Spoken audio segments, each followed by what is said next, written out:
Welcome everyone. Let us see the topic fertilization in this video of lesson asexual and sexual reproduction in plants. Before getting into the topic, let me recall the structure of the pollen grain and the structure of the ovule. So the pollen grains are spherical in shape. They contain two coverings, an outer covering known as exine and the inner covering is known as the intine. So exine is non-continuous as well as they are very thick enough and has minute pores, and they also have certain spinous projections over them, whereas the inner layer is said to be very thin as well as continuous in nature. Both these exine and intine encloses the protoplasm, nothing but the cytoplasm and the nucleus in the center. This nucleus later divides into two to be known as the vegetative cell, which is very large in size, and a smaller area is known as the generative cell, which is enclosing the generative nucleus. So the vegetative cell encloses the vegetative nucleus. This vegetative nucleus later is going to get converted into the tube nucleus, which is found always at the tip of the pollen tube, and the generative nucleus later this divides into form the two male gametes. So the intine always protrudes out through the minute pores of the exine to form as a tube, what is called as a pollen tube. Always, as I told earlier, the tube contains the tube nucleus at the tip, and the generative nucleus has converted into the male gametes, which is followed by the tube nucleus. Whereas when coming to the structure of the ovule is also made up by two integuments, an outer integument and the inner integument. Both these integuments leads to form a very minute pore, what is called as the micropyle, and both these integuments encloses the nutritive tissue, what is called as the nucellus, and exactly in the center the embryo sac is found. This embryo sac contains the 8 nuclei. So 3 towards the micropylar end, what is called as the egg apparatus, among which one in the center is known as the egg cell and the 2 is called as the synergids, and the 3 opposite to the micropylar end is called as the antipodals, and exactly in the center 2 nuclei are found, what are called as the polar nuclei. Let us get into the topic known as fertilization. So fertilization is nothing but fusion of the male and the female gamete is called as fertilization. Whereas in case of angiosperms, fertilization is of double type or double fertilization type. So there are certain events occurring in the fertilization of angiosperms, which are as follows. So the first event is germination of pollen grains to form the pollen tube on the stigma. So the first event is after deposition of the pollen grains on the stigma, they has to form a tube, what is called as the pollen tube. After formation of the pollen tube has to extend till the complete length of the style, so which is said to be the second event. So that growth of pollen tube into the style. The third event is direction of the pollen tube towards the micropyle of the ovule. So later the pollen tube has to move towards the micropylar end of the ovule. And the fourth event is the entry of the pollen tube into one of the synergids of the embryo sac. So later the pollen tube has to enter into the synergids of the embryo sac. And the fifth event is discharging of the male gametes. So the two male sperms has to be discharged into the ovule. So that is the fifth event. And the last event is syngamy and triple fusion. Syngamy is nothing but after discharging these male gametes, both the gametes has to fuse with the female nuclei. So fusion of the male nuclei and the female nuclei is called as syngamy, and also leading to triple fusion. So regarding all this slides we will be discussing in the future slides. After the deposition of the pollen grains on the stigma, it develops as a pollen tube and finally it reaches the ovule. So such an interaction brought between the pollen grains and the pistil is called as pollen pistil interaction. So this question is very important from 2-mark point of view. So the events from pollen deposition on the stigma to the entry of the pollen tube into the ovule is called as pollen pistil interaction. So it is a dynamic process which involves the recognition of the pollen grains and to promote or to inhibit its germination and growth. So it is nothing but a very important process which takes place whether to promote or to whether to inhibit the germination of the pollen grains on the stigma. Next is pollen on the stigma. So this region is said to be the stigma, style and the ovary enclosing the ovule inside. So in general, a number of pollen grains may deposit on the receptive stigma, but all of them do not germinate and also bring about fertilization. So in nature, a variety of pollen grains fall on the receptive stigma on top, as well as those who have fallen on top may not also try to bring germination as well as bring about fertilization.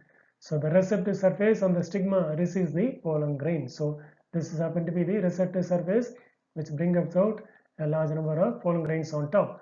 So if the pollen grains are compatible or viable, then only the stigma it germinates to form the pollen tube. So this is facilitated by the stigmatic fluid in wet stigma and pellicle in dry stigma. So that also brought out by the two nature of the stigma, which may be wet as well as which may be dry. So these two also decides the incompatibility and compatibility of the pollen grains. So which pollen grains has to survive and which pollen grains has to perish. So that is called as the recognition rejection protein reaction brought out between the pollen grains and the stigma surface. So thus the pollen grains which are viable and compatible only will lead to fertilization. Sexual incompatibility may exist between different species, which is known as interspecific, which is nothing but pollen grains of different species may deposit on the stigma, which are called as incompatibility. So they may not try to germinate or they may not able to fertilize. So such a process is called as interspecific type of incompatibility brought between different species, whereas it may also occur between the same species. Such a thing is called as intraspecific. Pollen grains of the same species may deposit, but they may not germinate, they may not able to fertilize. Such incompatibility is called as intraspecific type of incompatibility between same species. So the latter is called as the self-incompatibility. So which is brought between the same species is known as self-incompatibility. The first visible change in the pollen soon after it lands on the stigma is hydration, so that it absorbs water from them, so that the pollen grains try to absorb the water from the stigma after landing on them. The pollen wall proteins are released from the surface, so thereby the pollen wall is releasing the proteins from the surface. During the germination of the pollen grains, its entire protoplasmic content moves into the pollen tube. So this happens to be the pollen tube, whereby after the development of the pollen tube, the complete content of the cytoplasm moves into the pollen tube. So the growth is also restricted to the tip of the tube. So even growth is found only near the tip region, and also all the cytoplasmic content of the pollen grain reaches the pollen tube region. So the remaining part of the pollen tube is occupied by a vacuole. So there occurs a complete vacuole just behind the cytoplasmic content, which also cuts from a region to form a plug, what is called as the callus plug. So the remaining part of the pollen tube is occupied by vacuole, which is cut off from the tip by the callus plug. So the extreme tip of the pollen tube appears hemispherical. So even the structure of the pollen tube occurs in a hemispherical manner. Also this is transparent under the microscope.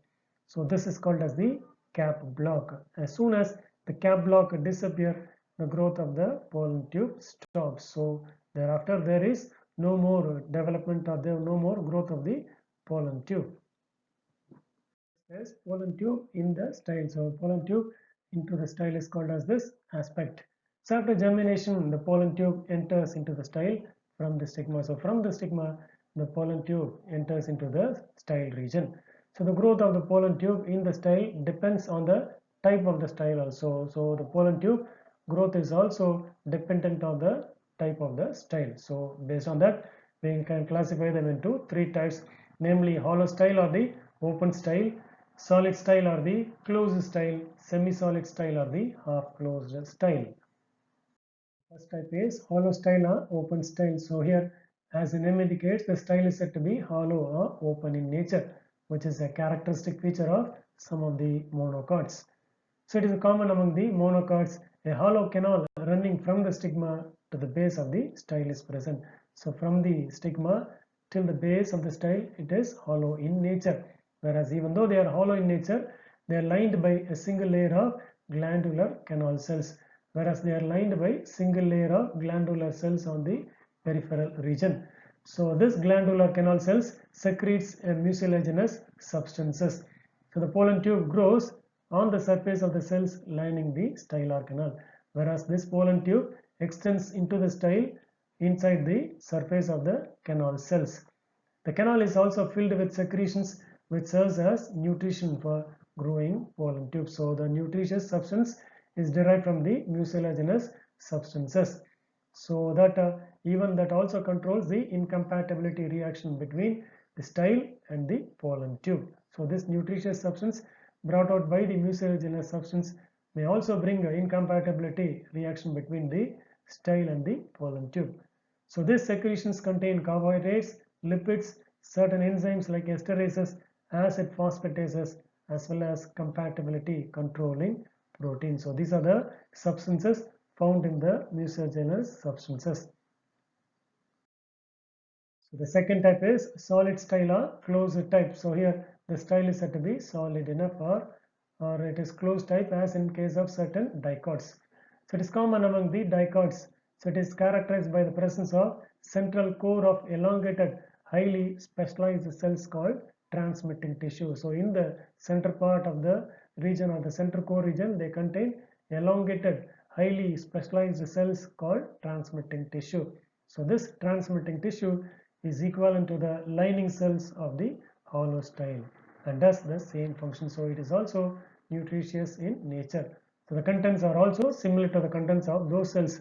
Even they also contain carbohydrates, lipids, proteins, etc. And the pollen tube grows through the intercellular space of the transmitting tissue. The last type is semi-solid style or the half-closed type. So this is intermediate between solid as well as the open type. So there is a difference of opinion on the nature of the transmitting tissue in this case. So some authors consider that it is found only in solid styles, while others consider the lining cells of hollow style also has transmitting tissue. The next is entry of pollen tube into the ovule. After the style region, the pollen tube has to reach the ovule. So it can be broadly divided into the three types as follows, namely porogamy, chalazoogamy, and mesogamy. So porogamy in the sense, pore stands for minute pores. So when the pollen tube enters through the micropyle, so the pollen tube in this first picture enters through the micropylar region. So such a type is called as porogamy.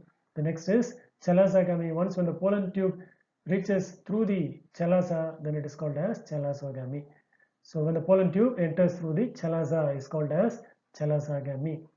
And mesogamy in the sense when the pollen tube enters through the integument. So once when the pollen tube penetrates through the integuments, such a type of gamy is called as mesogamy.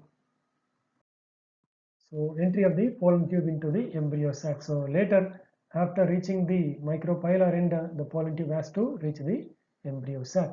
So irrespective of the place of the entry, whether it may be porogamy, chalazoogamy or mesogamy, the pollen tube into the ovule, it enters the embryo sac at the micropylar end. So whereas it has to reach the micropylar end. The pollen enters into the embryo sac directly into one of the synergids. So first it reaches the synergids. The growth of the pollen tube towards the ovary, ovule and the embryo sac is due to the presence of certain chemotropic substances. So the growth of the pollen tube as well as towards the ovary, ovule as well as to the embryo sac. So first ovary, the second is ovule and finally to the embryo sac is achieved by the presence of certain chemicals. So the pollen tube after deposition on the stigma, it enters into the style and finally it reaches to the micropylar region and finally it enters into the embryo sac. So but the guiding is taken place by a special structures what are called as obturator in the micropylar end.